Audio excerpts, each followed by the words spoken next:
Ya, selamat pagi kakak. Selamat pagi, Ade Bulu. Lama tidak ketemu kak. Ini tiba-tiba saya diajak datang sama Damar di Akala, terus mau ada kegiatan. Iya betul. Nah, tapi sebelum masuk ke situ kak, saya mau tanya-tanya nih kak ke kita ini. Karena teater itu sejak kapan sih terbentuknya? Sebenarnya sih kalau untuk mau membentuk sebuah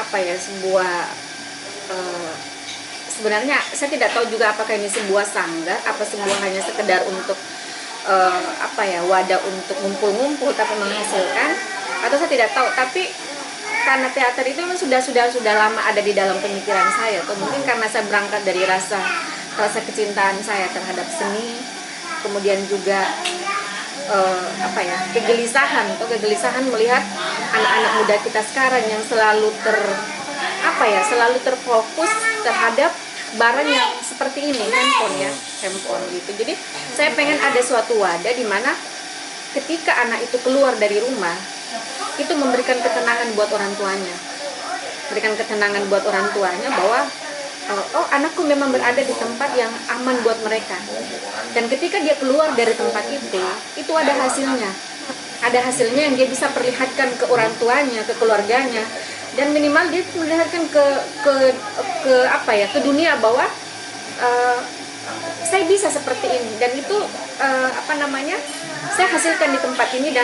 Dan karena teater itu bukan sebenarnya sih awalnya tidak ada karena teater ya. Saya masih seperti hanya sekedar untuk sebuah tempat wadah di mana anak-anak bisa ngumpul di situ. Jadi karena teater itu muncul dari sahabat saya, teman saya, yang alhamdulillah saya bertemu kembali. Jadi saya ketemu dengan beliau itu 94 ketika saya masih semester 4 kalau saya tidak salah. Saya ketemu dengan beliau dan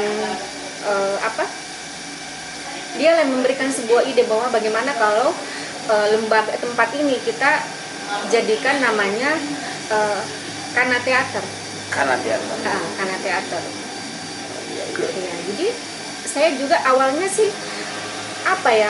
saya agak ini juga sih, kenapa sih mesti harus Kana Teater? Karena kalau berbicara kita bahasanya itu, kalau kana itu kita membayangkan seperti bahasa India ya, jadi kana gitu. Kana. Iya. Tapi kemudian ketika kita mengingat bahasa kita, oh iya ya, kana itu kan bicara ya. Tapi kita bicara bukan asal bicara, jadi kasarnya kita bukan bicara yang istilahnya orang mengatakan titik kana-kana itu, tapi kita kita pengennya bahwa kita bicara hal-hal yang positif, hal-hal yang ketika keluar kata-kata itu keluar dari mulut kita itu sesuatu yang positif. Iya. Nah, jadi ketika beliau mengatakan seperti itu ya saya oh ya bagus juga sih. Akhirnya ada launching. Iya. Ya, di launching ini kak siapa-siapa yang terlibat dalamnya? Jadi kami itu awalnya ada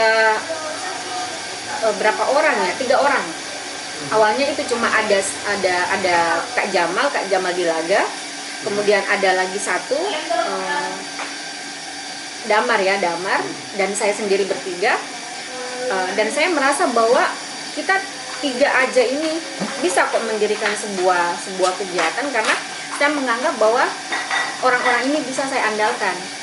Karena saya berpikir bahwa membuat sebuah kegiatan itu atau suatu tempat itu tidak harus kita harus punya teman yang banyak, tapi kita walaupun sedikit tapi betul-betul orang itu kerja. Iya. Ya kan, jadi kita tidak perlu punya orang yang misalnya ratusan sampai berapa, tapi di dalamnya itu seperti tong yang tidak ada isinya. Jadi walaupun kita cuma bertiga tapi kita betul-betul kerja, itu insya Allah bisa mengundang orang untuk datang. Sudah berapa orang yang bergabung di Kana Teater?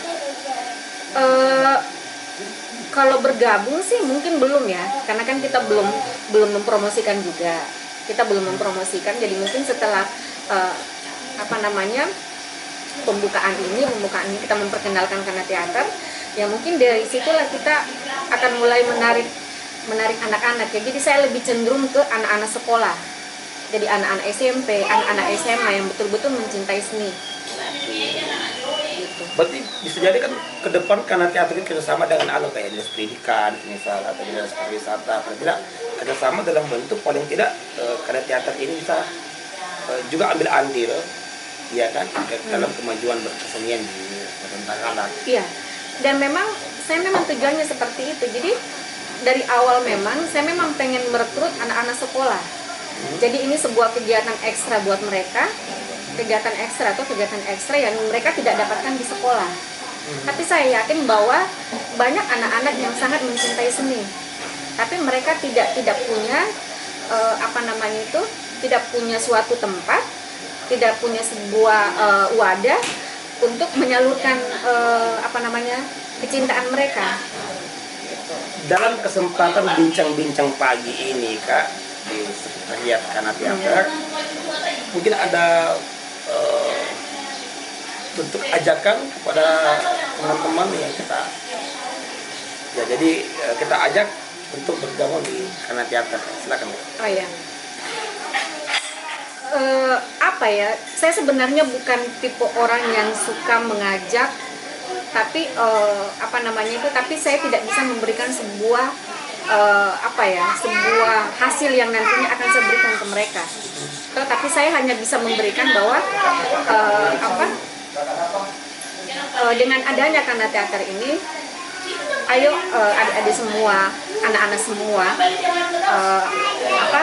berada di tempat ini, karena insya Allah tempat ini akan menjadi tempat di mana kalian bisa menyalurkan bakat kalian, kemudian bisa membanggakan juga terhadap keluarga, dan kemudian yang terpenting adalah ada kenyamanan, ada ketenangan yang akan didapatkan orang tua ketika kamu berada di Kana Teater. Karena saya konsepnya seperti ini loh, Dek. Ketika dia berada di Kana Teater, begitu dia masuk ke gerbangnya, saya selalu bilang sama rekan-rekan semua, dan alhamdulillah kami ada 9 ya, kami ada 9 orang.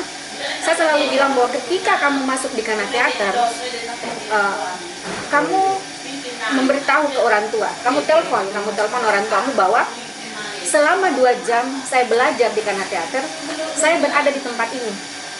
Jadi orang tua itu tahu bahwa kamu ada di situ, bahwa saya di sini belajar. Jadi ketika dia berada di tempat kita, itu yang namanya handphone itu sejenak kita akan kembali ke alam. Oh, disimpan dulu ya handphonenya. Ya, disimpan dulu handphonenya. Kita belajar. Ya, kita belajar dulu. Kita hidupkan kembali suasana yang seperti dulu. Bahwa ketika kita berbicara, kita benar-benar saling tatap muka. Karena terkadang sekarang yang saya perhatikan, kita sama-sama duduk, tapi yang satu main handphone, kita pun main handphone. Jadi tidak ada rasa saling Iya. Jadi suasana itu, keintiman seperti dulu itu tidak tidak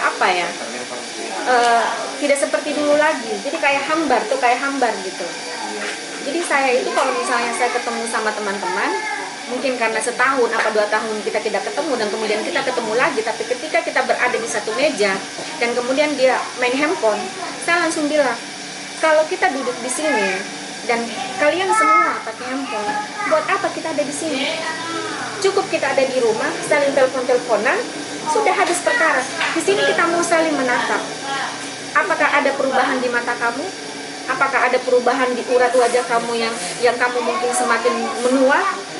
Itu yang akan kita periksa dari teman-teman kita ketika kita tatap muka. Betul ya? Iya. Jadi kita sejenak kembali ke alam.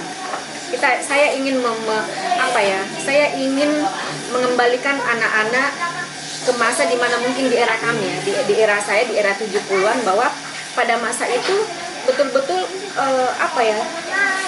tidak ada gangguan. Ketika kita bertemu langsung, itu betul-betul ya suasana keakraban itu ada.